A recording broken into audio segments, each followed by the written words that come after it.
안녕하세요. 인생에도 딩동댕이 있다. 딩동쌤입니다. 지난 시간에 이어서 나빌레라 시나리오 분석 시간이 되겠습니다.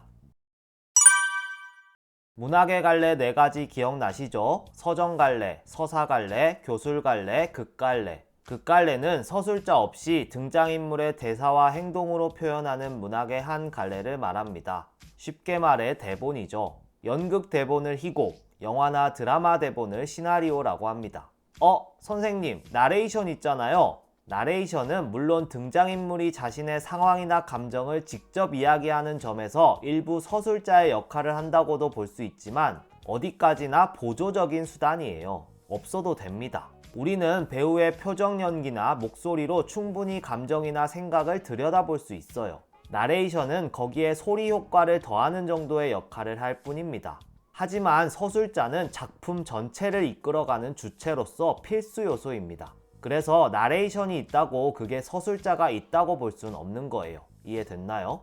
극갈래는 등장인물, 대사, 지시문, 영상 기법 등의 구성 요소들이 유기적으로 주제를 형상화해요. 그래서 각각의 요소가 어떤 역할을 하는지, 특히 촬영 기법이나 편집 기법이 주는 효과에 대해 이해하는 것이 중요합니다. 그럼 140쪽 28번 장면으로 갑시다. 저번 시간에 수스와 밸런스 자세를 1분 동안 버티는 테스트 도중 심덕출 하는 선배의 목소리와 함께 과거 회상으로 넘어갔죠? 과거 장면이 왜 나왔으며 그걸 통해 뭘 보여주려는지 잘 생각해보세요. 잠시 멈추고 꼭 대본 먼저 읽고 영상을 보세요. 집배원이 주소를 들려? 죄송합니다. 너 일주일 안에 이 동네 주소랑 위치 싹 다 외워와. 여길 다...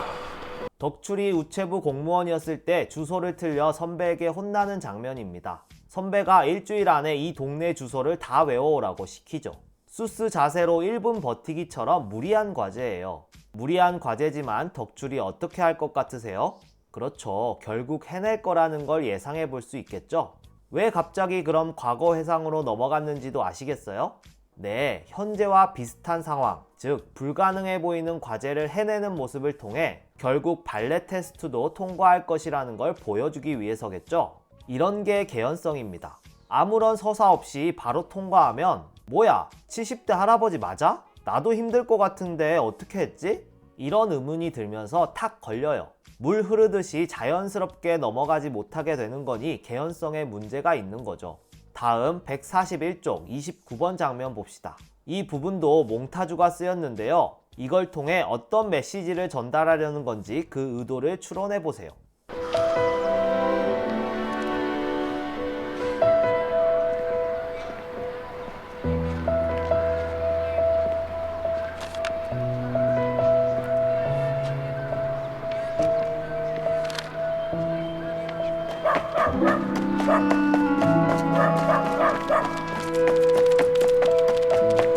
이 사람 자꾸 며칠 전부터 동네에 왔다 갔다 기웃거리고 불안해 죽겠어요. 좀 어떻게 데려가야죠.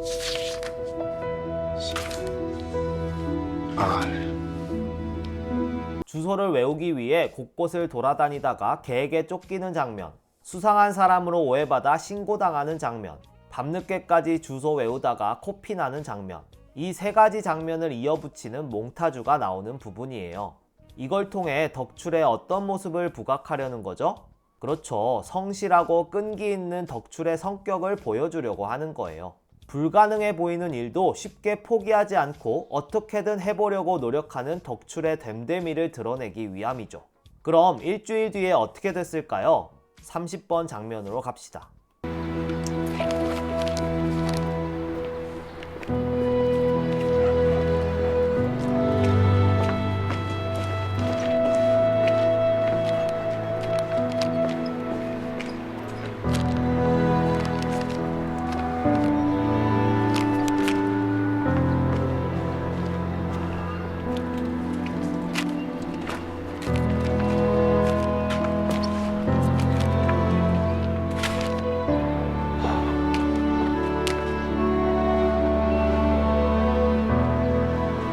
미친놈이네.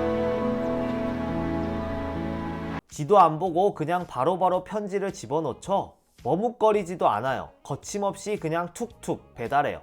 여기에 컷2라는 편집 기술이 나오는데요. 컷을 이어붙여 전환하는 기술이에요. 이건 속도감, 빠른 전개를 위해 쓰는 건데요. 중간에 이 집에서 저 집으로 이동하는 그 과정을 자르는 거예요. 편지를 집으로 넣는 부분만 컷해서 이어 붙이는 거죠. 그럼 이동하는 시간을 지켜보지 않아도 되고 몇 초 안 되는 짧은 시간에 우리는 얘가 주소를 다 외웠구나 하고 알 수 있는 거예요. 다시 한번 보세요.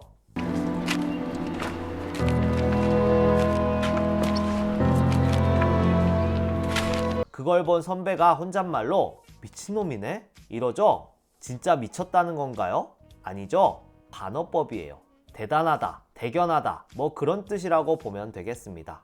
31번 장면으로 갑니다. 다시 현재로 돌아와요.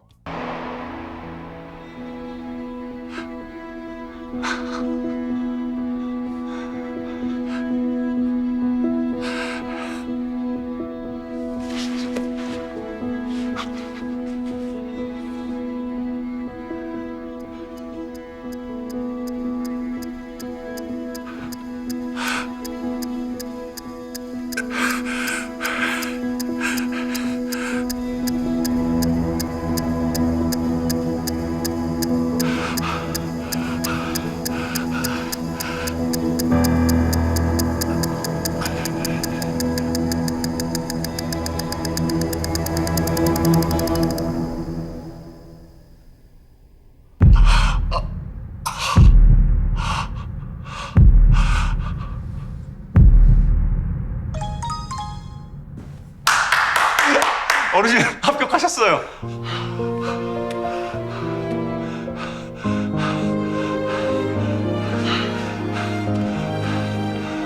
괜찮으세요?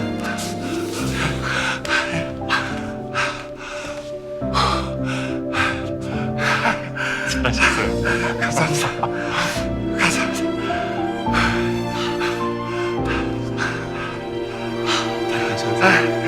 결국 해내는 덕출인데요. 대단하죠?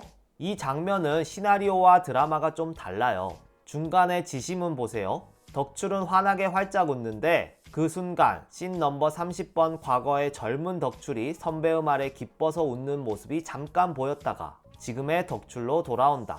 이 부분 방금 영상에 표현됐나요? 아니죠? 과거 장면 교차하는 부분 안 나왔죠? 뭐예요 그럼 이거? 네, 시나리오에 이렇게 하라고 나와 있어도 감독이 판단해서 불필요하다 싶으면 뺄 수도 있는 거예요. 필요하다면 추가할 수도 있는 거고요. 배우들도 그렇죠? 대본대로 100% 똑같이 하나요? 아니에요. 나름대로 자신의 스타일로 말투를 조금 바꿀 수도 있고 애드립이라고 하죠. 즉흥적으로 하기도 해요. 그게 또 영화나 드라마의 묘미 중 하나 아니겠어요? 시나리오를 보면서 드라마에서 어떤 부분이 어떻게 달라졌는지 비교해 보는 것도 재밌습니다. 평가도 해볼 수 있겠죠? 어떤 게 더 나은지. 이제 10화로 넘어갈 건데요. 그 중간 부분 줄거리를 요약해 놓은 겁니다. 채록은 우연히 덕출이 알츠하이머에 걸렸다는 걸 알게 됩니다. 10화는 알츠하이머에 걸린 덕출을 걱정하며 발레를 그만두라고 하는 채록과 그럼에도 끝까지 하고자 하는 덕출 간의 갈등으로 이루어져 있어요. 덕출도 마음은 그만두고 싶지 않지만 현실적으로 이건 너무나 위험한 도전이기에 고민합니다. 결국 한동안 연습실에 나오지 않다가 우연히 길에서 채록을 만납니다. 덕출은 갑자기 채록을 향해 자신이 열심히 연습했던 동작을 보여주고 채록은 덕출의 발레에 대한 열정을 확인합니다. 그렇게 채록은 마음을 받고 함께 다시 해보자고 하면서 10화는 마무리됩니다. 142쪽 5번 장면입니다. 덕출에게 채록이 모질게 그만두라고 하는 장면인데요. 대본 먼저 읽고 오세요. 고마워, 채록아.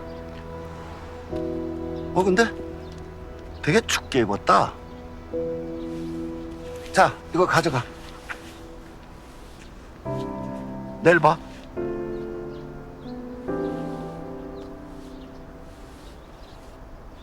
가져가요. 아, 추워. 내일 줘도 되니까. 내일 못 줄 것 같아서 그래요. 아니, 그게 무슨 소리야? 저 못 알아본 거 벌써 두 번째인 거 알죠, 할아버지? 아, 근데 지금은 괜찮아. 아니요, 할아버지 안 괜찮아요.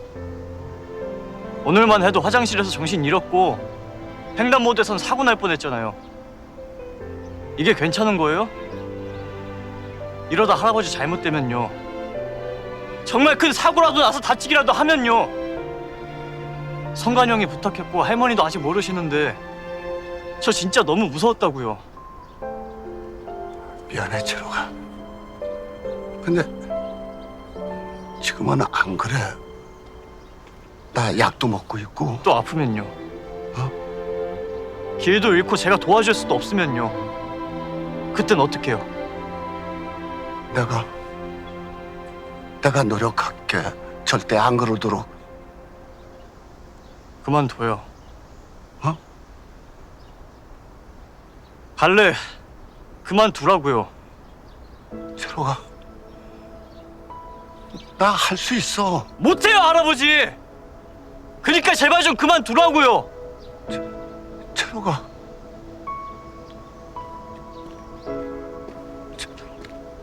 철호가.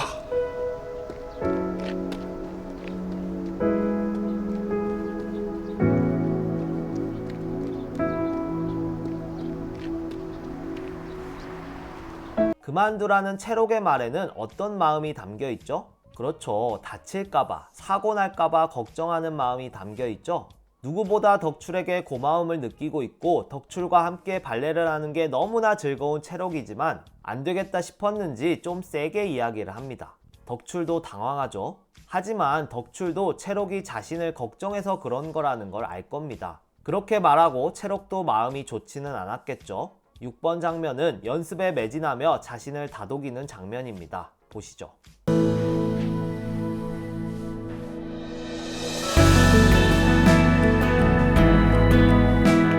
나 할 수 있어. 못해요, 할아버지. 그러니까 제발 좀 그만두라고요. 철호가.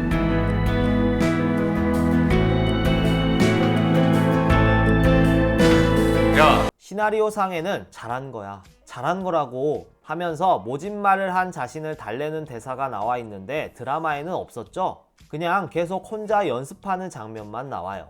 이 부분은 감독이 불필요하다고 생각해서 뺀 거예요. 사실 그렇죠. 연습에만 매진하는 모습을 통해 우리가 충분히 채록의 감정을 느낄 수 있으니까요.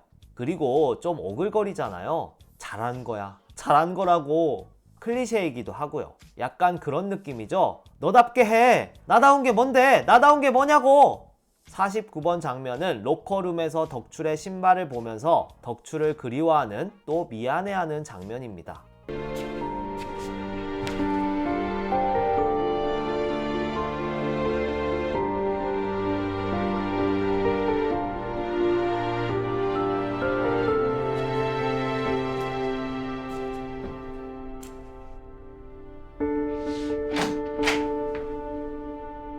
어르신 내일부터 나오시라고 했다. 네? 무슨 일인지 모르겠는데 그쯤 했으면 됐어. 아니, 쌤. 그렇게 해.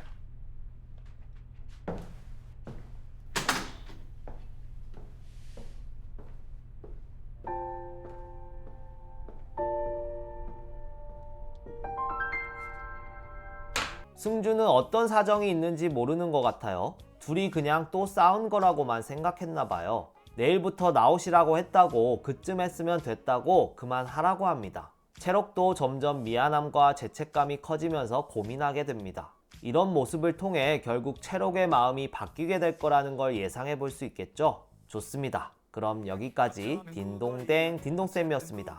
빠이.